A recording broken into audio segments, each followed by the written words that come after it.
14 अक्टूबर आज 2024 का है। आज से 68 साल पहले बाबा साहेब डॉक्टर अम्बेडकर ने यही नागपुर नागनगरी में 14 अक्टूबर 1956 को बुद्ध धम्म की दीक्षा स्वयं ली और अपने लाखों अनुयायियों को दीक्षा दी। दीक्षा का ये कारवां आज पूरे देश में फैल चुका है। आज नागपुर में राष्ट्रीय बौद्ध महासभा का ये जो 3 दिवसीय अधिवेशन चल रहा था, जिसमें कि एक धम्म दीक्षा का कार्यक्रम, प्रबोधन और उसके बाद ये रैली।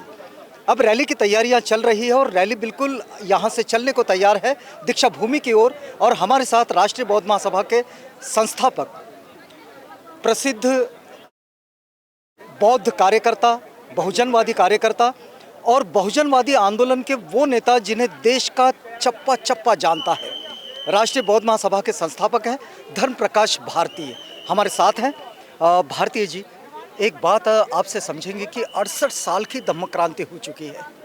आपको क्या लगता है कि इन 68 सालों में बाबा साहेब ने जो 68 साल पहले सोचा था, उनमें से कौन सी चीज़ें हैं जो होनी ज़रूरी है, जो अब तक नहीं हो पाई?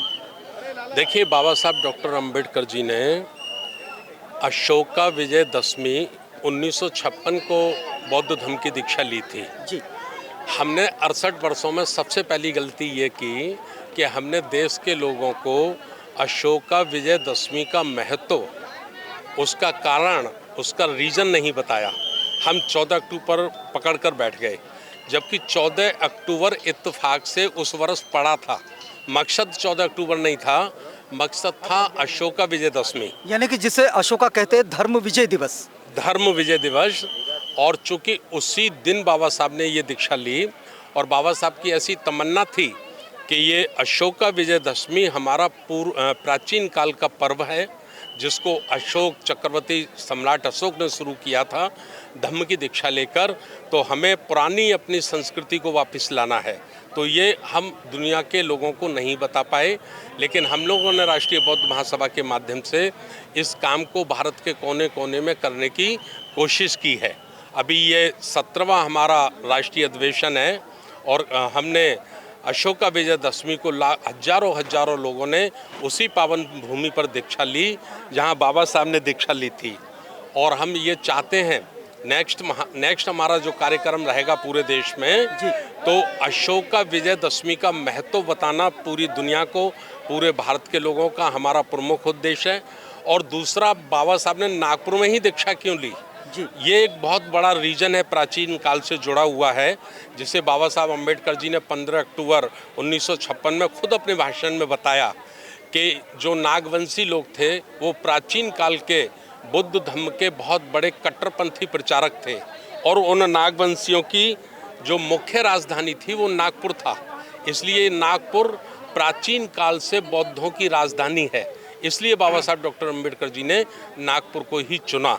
लेकिन खुशी की बात यह है कि राष्ट्रीय बौद्ध महासभा के पिछले 17 वर्षों से हजारों सेमिनार, हजारों सम्मेलन, हजारों संगोष्ठियों के माध्यम से जो बाबा साहब चाहते थे प्रबुद्ध भारत, बौद्धमय भारत, जो मान्यवर काशीराम साहब की तमन्ना थी कि 5 करोड़ लोगों के साथ उनकी धम्म की दीक्षा होगी, जो श्लोकन मान्यवर काशीराम साहब के समर्थकों ने दिया कि मान्यवर काशीराम साहब की अंतिम इच्छा बौद्ध धम्म की लेंगे दीक्षा, ये नारा हम देश के एक एक घर में इसको गुंजायमान करने के लिए लगे हुए हैं। और पूरे देश में हमने एक योजनाबद्ध तरीके से इस बार 1 करोड़ से ज़्यादा पंचशील के ध्वज संपूर्ण भारत में लगाए हैं, जिससे भारत एक बौद्धमय राष्ट्र नज़र आने लगे। एक बात है भारतीय साहब कि जैसे आप कह रहे हैं, ध्वज हो चाहे फिर लोगों को इसका महत्व समझाना हो, ये बहुत सारी चीज़ें सांकेतिक है, लेकिन क्या आपको ऐसा लगता है कि इस वक्त में बुद्ध धम्म के प्रचार और प्रसार में भी उतनी ही चीज़ों से उन सारी चीज़ों को बड़ी गंभीरता से आगे ले जाना होगा?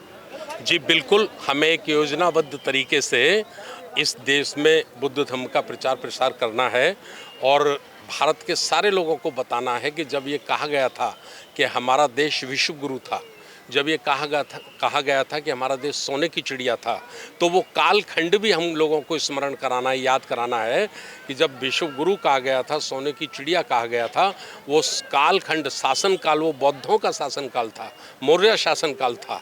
अगर हम इस देश को विश्व गुरु बनाना चाहते हैं, दोबारा से सोने की चिड़िया बनाना चाहते हैं, तो हमें मौर्य शासनकाल अर्थात अशोक सम्राट के सपनों का भारत बनाना होगा। जी, एक बात चलते चलते हम आपसे ये भी जानना समझना चाह रहे हैं, बड़ा लंबा समय आपने बहुजनवादी राजनीति को दिया है और बाबा साहेब की बात को अगर समझे तो बाबा साहेब ने संवैधानिक भारत को निर्माण करते हुए एक बात ज़रूर कही कि भाई हमारा संविधान जो है, यहाँ से हम लोग जिस देश की राष्ट्र की ओर और जिस संकल्पना की ओर हम आगे बढ़ रहे हैं, एक धर्मनिरपेक्ष संकल्पना है। लेकिन बावजूद इसके बाबा साहेब ने 6 साल बाद यानी कि 56 में, हमने 50 में गणराज्य व्यवस्था को स्वीकारा जो धर्मनिरपेक्ष व्यवस्था है, लेकिन 6 साल बाद बाबा साहेब बुद्ध धर्म की दीक्षा लेते हैं, धर्म परिवर्तन की ओर आते हैं, एक धार्मिक क्रांति की ओर आते हैं, सांस्कृतिक क्रांति की ओर आते हैं। इसकी क्या वजह हमारे दर्शकों को बताएंगे आप? देखिए, बाबा साहब डॉक्टर अंबेडकर जी बचपन से ही बुद्ध धर्म से प्रभावित थे। वो मानवतावादी थे और जब उनको संविधान बनाने का मौका मिला, संविधान लिखने का मौका मिला, तो हमने संविधान को गंभीरता से नहीं लिया। संपूर्ण संविधान में बुद्धिज़्म है। हमारे देश का जो राष्ट्रीय ध्वज है जिसमें धम्म चक्र है, वो बौद्धों की प्राचीन काल की निशानी है। जो हमारा 3 शेर हैं, अशोक की लाड है, ये बौद्धों की प्राचीन काल की संस्कृति है, ये उनका प्रतीक चिन्ह है। जो राष्ट्रपति के सिंहासन पर लिखा होता है सत्यमेव जयते, ये बौद्धों का श्लोकन है। तो बाबा साहब डॉक्टर अंबेडकर जी ने कानूनन संवैधानिक रूप से भारत को बौद्ध बना दिया है, लेकिन भारत की जो जनता है वो अभी बौद्ध नहीं है। उसको बौद्ध बनाना राष्ट्रीय बौद्ध महासभा और तमाम करोड़ों डॉक्टर अंबेडकर अनुयायियों की जिम्मेवारी है कि भारत के 140 करोड़ लोगों को भी बौद्ध बनाया जाए और फिर दोबारा से बौद्ध शासन स्थापित किया जाए। चलिए, बहुत धन्यवाद आपका।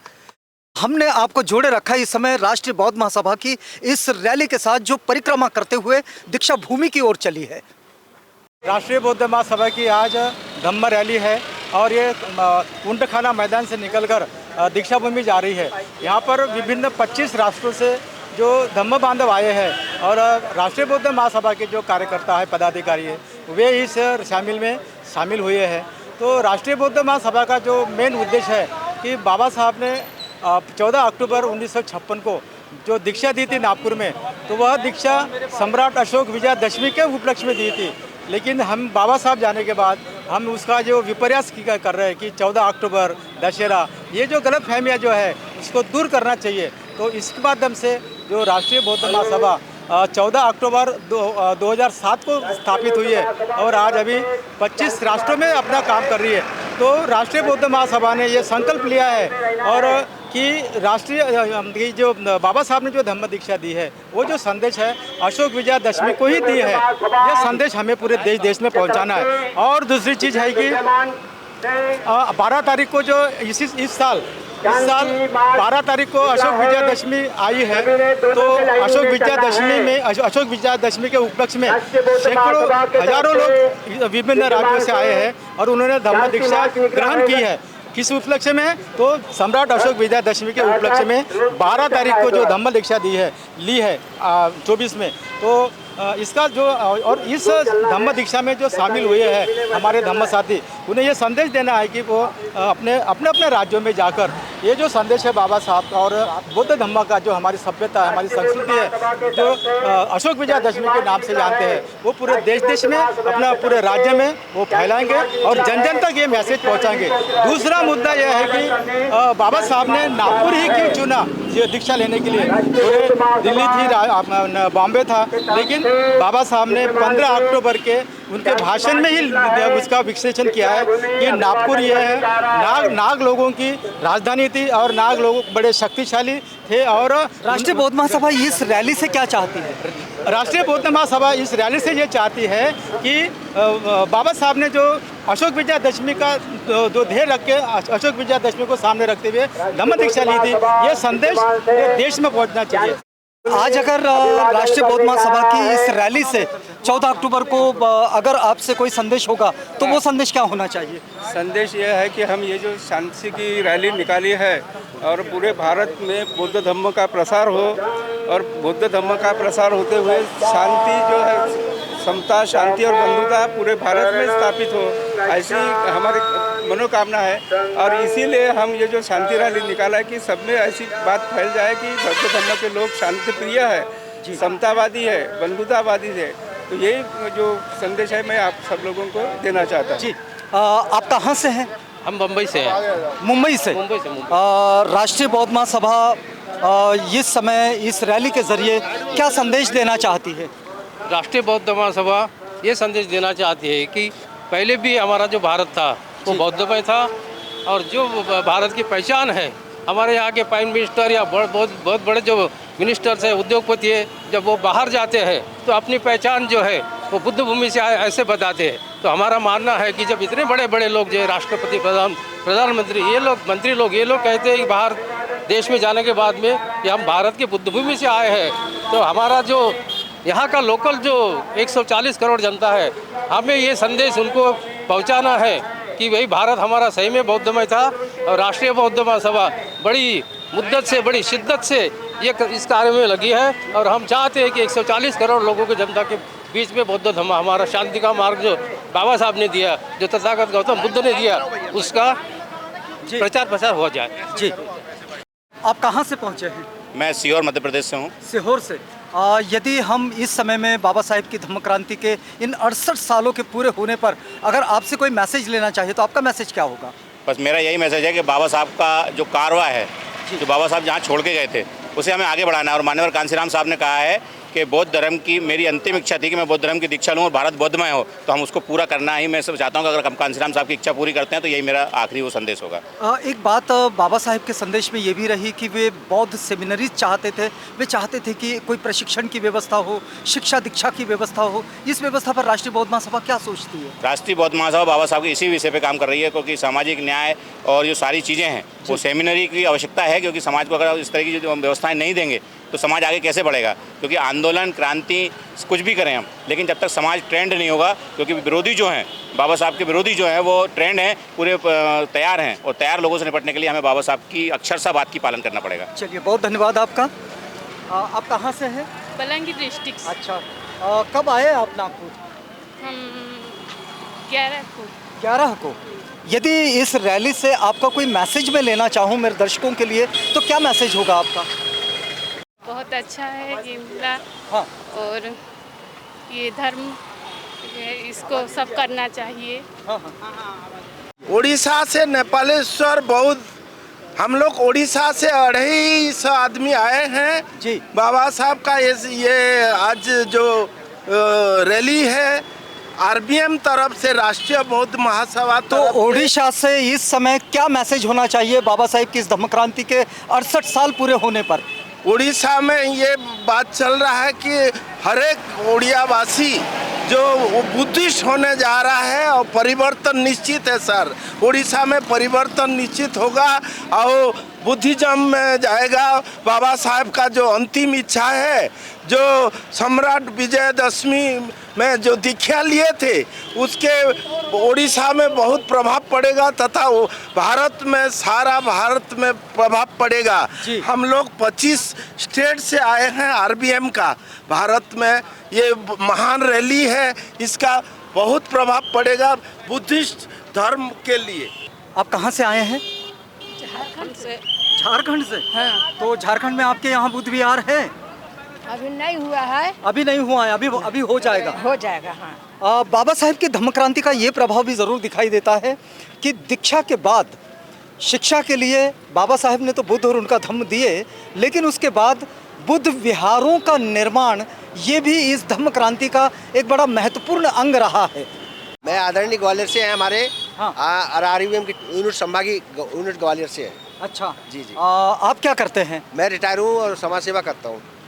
यदि मैं इस समय इस रैली से जो राष्ट्रीय बौद्ध महासभा दीक्षा भूमि की ओर चल पड़ी है। इस रैली से अगर आपसे कोई संदेश लेना चाहूँ तो आपका संदेश क्या होगा? मेरा संदेश है कि दीक्षा भूमि को बचाइए, बाबा साहब के नियमों पे, संविधान के नियमों पर चलिए, और हम प्रचार कर रहे हैं, पथ संचलन कर रहे हैं। जी, आप भी ग्वालियर से हैं? मैं HD सिंह बौद्ध, ग्वालियर से। हाँ हाँ। यदि मैं आपसे कोई मैसेज लेना चाहूँ तो आपका मैसेज क्या होगा? हमारा मैसेज पॉजिटिव जाएगा। हमें बौद्ध धर्म को आगे बढ़ाना है, राष्ट्र पर अपने सत्ता को अपने हाथ में लेना है, तभी हमारे समाज की सुरक्षा हो पाएगी, तभी हम आगे बढ़ पाएंगे। अभी हम किसी भी सरकार में सुरक्षित नहीं है। बहुजन समाज का हजारों वर्षों से शोषण होता आया है, वो हमारे इससे शोषण रहेगा। जब हम सत्ता पर संगठित होकर के सत्ता पर काबिज होंगे, तब हमारे देश में खुशियाँ आ सकती है। जो बाबा साहब ने हमें संविधान दिया है, समानता का सबको अधिकार मिले, वो हमारे अधिकारों को पूरी तरह से नहीं मिल पा रहा, क्योंकि हमारी सरकारें जो है उनकी सौतेली नीति है।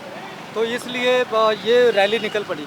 इसलिए रैली निकल पड़ी कि चलिए, इस समय हमने आपको जोड़े रखा है राष्ट्रीय बौद्ध महासभा की इस विशाल रैली के साथ। ये रैली परिक्रमा करते हुए नागपुर शहर में परिक्रमा करते हुए ये दीक्षा भूमि की ओर चल पड़ी है। कहाँ से आए हैं? कहाँ से आए आप? वेस्ट बंगाल से। पश्चिम कौन से डिस्ट्रिक्ट से? हाँ, कौन से डिस्ट्रिक्ट से आए? पश्चिम बंगाल का कलकत्ता डिस्ट्रिक्ट में भी है, हाँ। उत्तर 24 परगना भी है, अच्छा। दक्षिण 24 परगना भी है। पहली बार आए हैं? नहीं, हाँ। कितने लोग आए हैं आप बंगाल से? हम 33 आए हैं। हाँ, 33। हाँ। Okay, great. कैसे लगा आने के बाद? बहुत अच्छा लगा। अच्छा लगा। क्या मैसेज लेके जाएंगे यहाँ से? क्या मैसेज लेकर जाने वाले हैं? परिवर्तन कर लिया। परिवर्तन कर लिया? 12 तारीख में। 12 तारीख को आप धर्म दीक्षित हो गए? अच्छा। कितने आगे बढ़ाना चाहिए हमारा ये कैसे काम करेंगे पश्चिम बंगाल में? पश्चिम बंगाल में हमारा RSS का संगठन है, सॉरी RBM का, और DSS का भी कैडर भी है। हम भी उसका एक सदस्य है। तो थोड़ा अब तक उधर में इतना इधर जो मूवमेंट है इतना ज़्यादा नहीं है, लेकिन हम हमारा बेस्ट देंगे। अच्छा, बेस्ट देंगे, क्योंकि वहाँ पर तो बहुत ज़्यादा कास्टिज्म है, और जो हमारा उधर कास्टिज्म है, लेकिन दिखाई नहीं देता, अंदर से अंदर होता। अच्छा, और वो मैतेई कम्युनिटी और बाकी कम्युनिटी भी उतना इस पे नहीं है प्रभाव में? हाँ, वो आज तक उधर में ब्राह्मण छड़ा कोई भी ना मुख्यमंत्री बना या बड़ा पोस्ट नहीं मिला हम लोगों का। हम लोग को मिला नमोशूद्र और मैतेई। कितने कम्युनिटी है? नमोशूद्र और पौंड है, बग्दी है, बावड़ी है। अच्छा, ओके। तो धम्म दीक्षा लेने के बाद कैसे लगा? बहुत अच्छा लगा। हमारा पूर्वज जो धम्म में था, हम लोग वापस आ गया, बहुत अच्छा लग रहा है, शांति महसूस कर रहा हूँ। लगता है अंदर से कुछ शांति महसूस कर रहा हूँ। अच्छा, शांति महसूस कर रहे हैं। अगले बार कितने ज़्यादा संख्या में लोग आएंगे? ऑब्वियसली। और 2026 में या 2 साल बाद हम लोग पश्चिम बंगाल में सदम प्रत्यावर्तन के लिए एक सभा रखेंगे, RBM के सपोर्ट में। अच्छा। हम उड़ीसा से आए हैं, 250 आदमी आए हैं। अच्छा। और यहाँ पे आकर आपने क्या किया? हम लोग आके यहाँ दीक्षा लिया। 12 तारीख है, अशोक विजयादशमी दिन दीक्षा लिया। उसके बाद हम लोग का कल सम्राट अशोक नाटक में कैसे लगा नाटक आपको? कैसे लगा नाटक? बहुत ही अच्छा है। अपना संस्कृति, अपना इतिहास जानने को मिला। हमारा संस्कृति क्या है जानने को मिला। और सम्राट विजयादशमी, सम्राट अशोक विजयादशमी के लिए हम लोग बाबा साहब क्यों दीक्षा लिए उसका भी जानकारी मिला। अच्छा। और नागपुर में क्यों लिए उसका भी जानकारी मिला। नागपुर हमारा प्राचीन सभ्यता का राजधानी थे, इसलिए बाबा साहब ने उनको नागपुर को चॉइस किया। सर, जय भी। राष्ट्रीय बौद्ध महासभा की ये रैली जो ऊंट खाना से निकली थी, नागपुर शहर की परिक्रमा करते हुए अब ये अपने गंतव्य दीक्षा भूमि पहुंच चुकी है। दरअसल राष्ट्रीय बौद्ध महासभा का ये जो 3 दिवसीय अधिवेशन चला, इस अधिवेशन का ये समारोह कार्यक्रम भी है, और इस अधिवेशन में बाबा साहेब डॉक्टर अम्बेडकर की ये जो धम्म क्रांति है, इस धम्म क्रांति को अपने विकास की ओर, अपने पूर्णत्व की ओर ले जाने के लिए जो संकल्प लिए गए, जो प्रस्ताव पारित किए गए, जो ठहराव किए गए, उन्हीं संकल्पों को दृढ़ करने के लिए, बाबा साहेब को अभिवादन करने के लिए ये जो रैली है जो जिसे शांति मार्च नाम दिया गया, ये शांति मार्च अब दीक्षा भूमि पहुंच चुका है। हमने आपको जोड़े रखा था राष्ट्रीय बौद्ध महासभा के इस शांति मार्च के साथ, धम्म रैली के साथ।